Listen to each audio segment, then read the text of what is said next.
பாலும் தெளிதேனும் பாகும் பருப்பும் இவை நாளின் கலந்துனக்கு நான் தருவேன். கோலம் செய் துங்கக் கரிமுகத்து தூமணியே நீ எனக்கு சங்கத்தமிழ் மூன்றும் தான். விழிக்கு துணை திருமென்மலர்பாதங்கள் மெய்மை குன்றா மொழிக்கு துணை முருகாயனும் நாமங்கள். முன்பு செய்த பழிக்கு துணை அவன் பன்னிரு தோளும் பயந்த தனி வழிக்கு துணை வடிவேலும் செங்கோடன் மயூரமுமே. அப்பா நான் வேண்டுதல் கேட்டருள் புரிதல் வேண்டும்.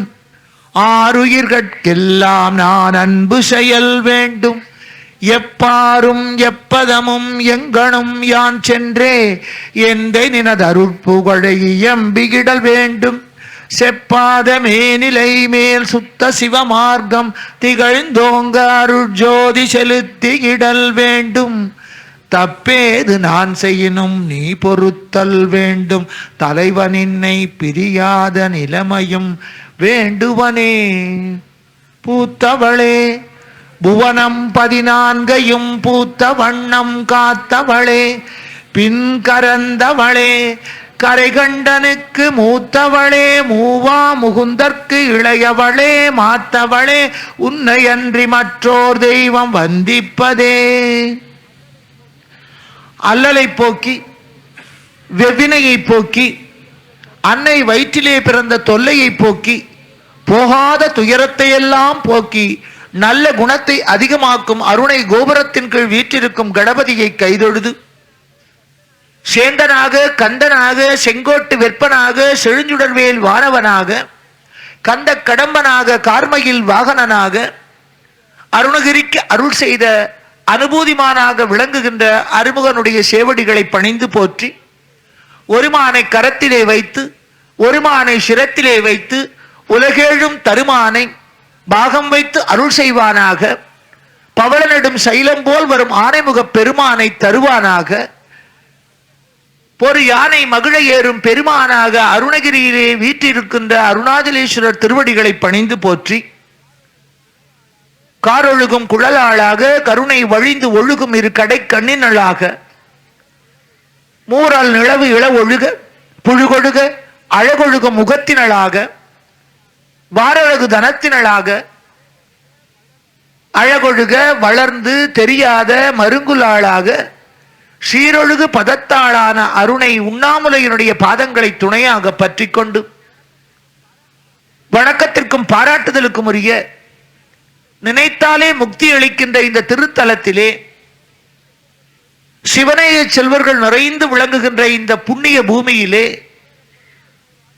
ஏறக்குறைய 500 ஆண்டுகளுக்கு முன்னாலே தோன்றி முத்துமுத்தான பாடல்களினால் சண்டக்கவியினாலேயும் அர்த்தமுள்ள அனுபூதியினாலும் அழகான அலங்காரத்தினாலும் அருமுகனை கொண்டு வந்து சேர்க்க சேவல் விருத்தம் மயில் விருத்தம் வேல் விருத்தம் என்றெல்லாம் பாடி உலகெங்கும் முருகன் புகழ் பரப்பி அண்ணாமலையை எல்லாரையும் நினைக்க வைத்த அந்த அருணகிரிநாத பெருமானுக்கு 50வது ஆண்டாக நடக்கின்ற இந்த பொன்விழாவை சீரும் சிறப்புமாக மெய்வருத்தம் பாராமல் பசி நோக்காமல் உண்மையாகவே கண் துஞ்சாமல் அற்புதமாக நடத்தி கொண்டு வருகின்ற இந்த விழாக்குழுவினுடைய தலைவராக இருக்கின்ற என்னுடைய அருமை பிள்ளை தனுஷ் அவர்களுக்கும் பொருளாளராக விளங்குகின்ற என்னுடைய அருமை மகன் பிச்சாண்டி அவர்களுக்கும் என்னுடைய அன்பு அண்ணா மாசிலாமணியா அவர்களுக்கும் இறைபணியே தன் மூச்சாக கொண்டிருக்கின்ற ஷண்முகம் அண்ணா அவருக்கும்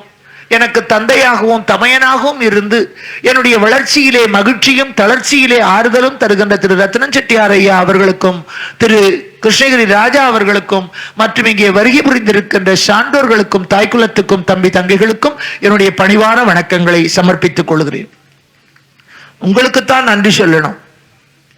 பசி வந்துட 10ம் பறந்து போம் என்பார்கள். இங்கே உட்கார்ந்து இருக்கிற இத்தனை ஆயிரத்துல ஒன்று கூட பறந்து போகாமல் 12 ஒன்றாகி 1 1/2 ஆகியும் கூட முருகனுடைய திருப்புகழை கேட்டுவிட்டுத்தான் போவேன் என்று அமர்ந்திருக்கிறீர்களே, பசியோடு உங்களை உட்கார வைத்திருக்கின்ற அந்த பாவத்துக்கு நான் ஆளானாலும் அருமுக செவ்வேள் உங்கள் எல்லோருக்கும் எல்லா நலங்களையும் தந்து நிகழ்ச்சி முடிகிற வரையிலே பசியை தாங்குகிற சக்தியையும் தர வேண்டும் என்று பிரார்த்தித்துக் கொண்டு நிகழ்ச்சியை தொடங்குகிறேன். எப்பொழுதும் இந்த நிகழ்ச்சிக்கு என்னை கேட்கின்ற போது என்ன தலைப்பிலே பேசப் போகிறீர்கள் என்றுதான் தனுசு கேட்பார். இந்த ஆண்டு மட்டும் தொலைபேசியிலே கேட்ட உடனேயே ஞான சுடர் வடிவாள் என்ற தலைப்பிலே பேசுகிறீர்கள் என்றார். அது அருணகிரிக்கு முருகப்பெருமான் அடியெடுத்து கொடுத்தது போல, எனக்கு அடியெடுத்து கொடுத்தது போல ஒரு மகிழ்ச்சி. பிறகுதான் சிந்திச்சேன், இது எதற்காக இந்த தலைப்பை கொடுத்தார்.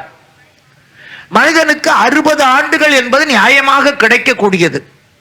60 வருஷத்துக்கு மேலே கிடைக்கின்ற ஒவ்வொரு நாளும் நமக்கு ஒரு போனஸ் தான்.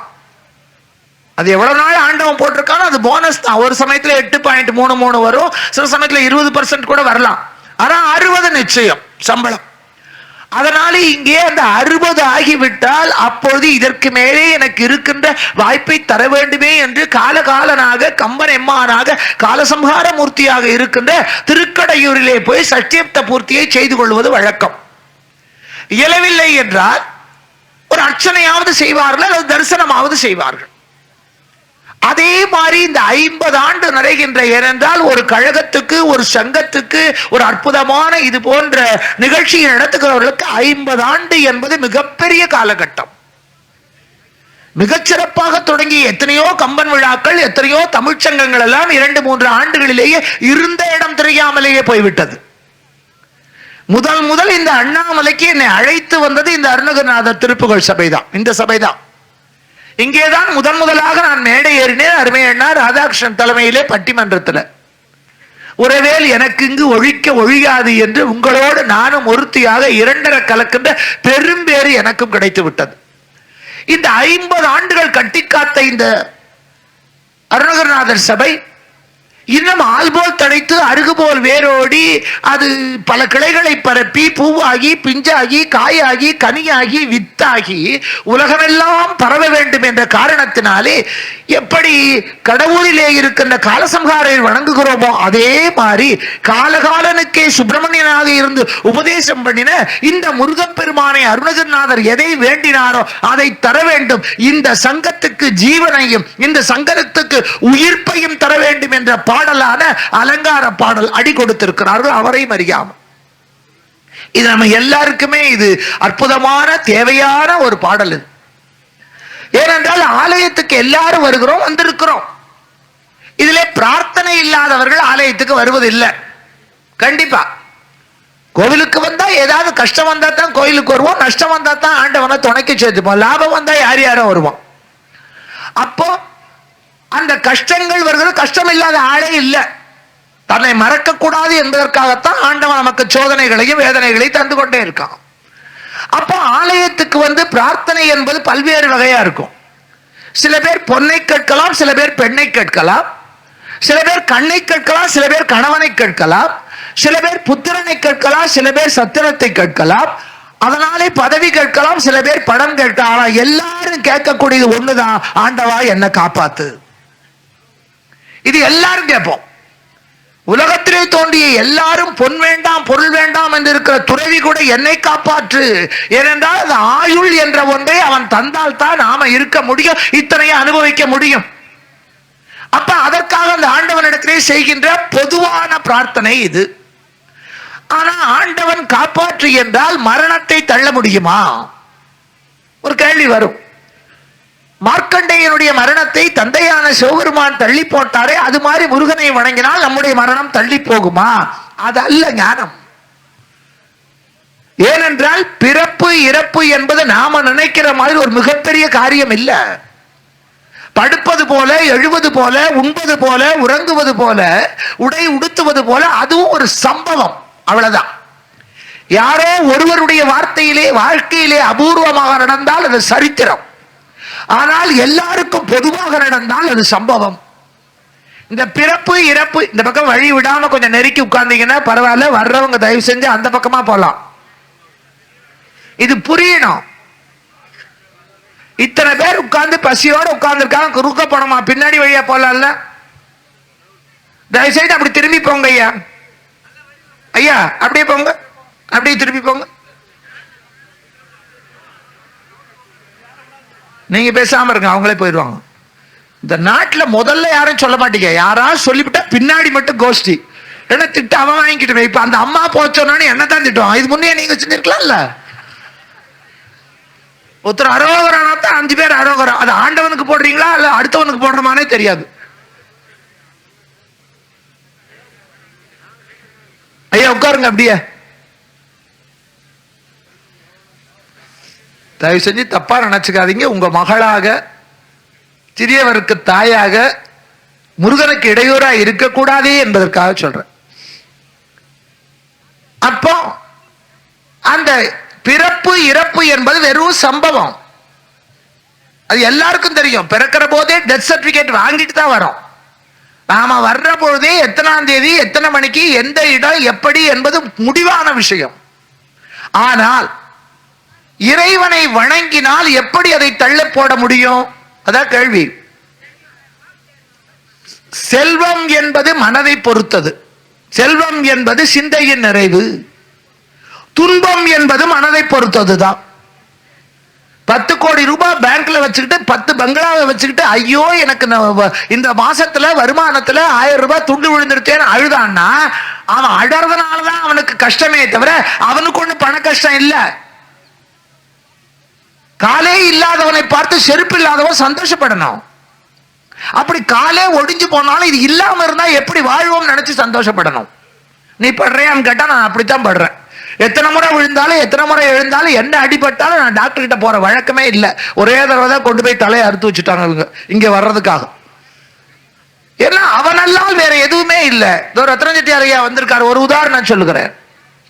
அண்மையிலே இலங்கைக்கு போய் அங்கேயே ஒரு கீழே விழுந்து காலை உடைச்சு அப்போ நிகழ்ச்சி முடிச்சுட்டு வந்தாச்சு. 4ஆம் தேதி 8ஆம் தேதி விராலிமலையில நிகழ்ச்சி.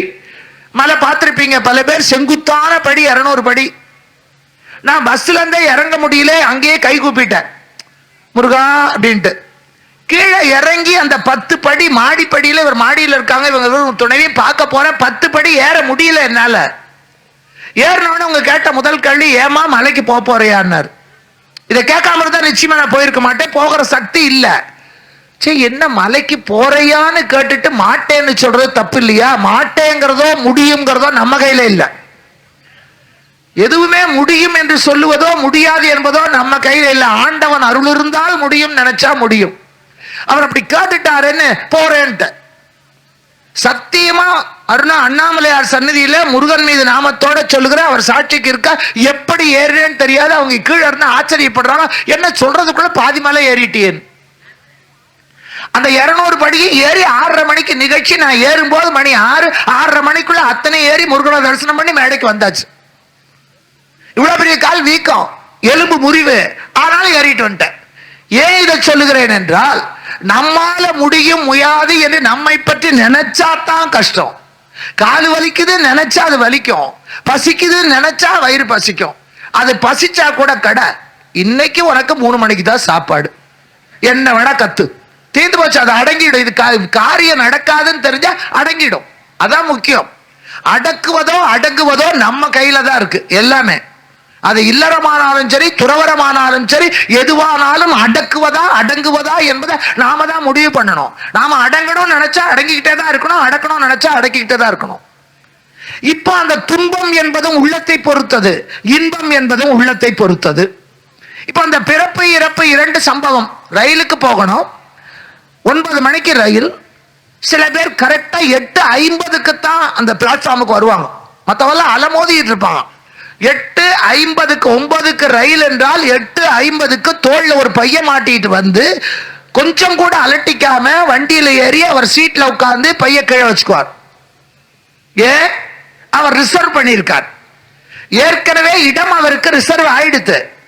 அதனால அவர் 8:50க்கு வரார். நிறைய லக்கேஜும் இல்ல, மூட்டை முடிச்சும் இல்ல. லெஸ் லக்கேஜ் மோர் கம்ஃபர்டபுள் எழுதி வச்சிருப்பான். அவனுடைய சுமையை குறைத்தால் சுகம் அதிகம். பாசத்தை அதிகமாக்கி கொண்டு போகிறவனுக்கு துன்பங்களும் அதிகம். செல்வத்தை அதிகமாக சேர்த்து கொண்டு போகிறவனுக்கு விரோதிகளும் அதிகம். பக்தியை அதிகமாக சேர்த்து கொண்டு போகிறவனுக்கு மட்டும்தான் பரமனுடைய அருளும் அதிகம். இப்ப அதனால அவன் ஏற்கனவே எங்க புறப்படணும், எங்க போய் இறங்கணும், எத்தனை நம்பர் சீட்ல உட்காரணும், எத்தனை மணி நேரம் பயணம், இத்தனையும் முடிவு பண்ணிட்டு வந்திருக்கான். அலட்டவே இல்லை.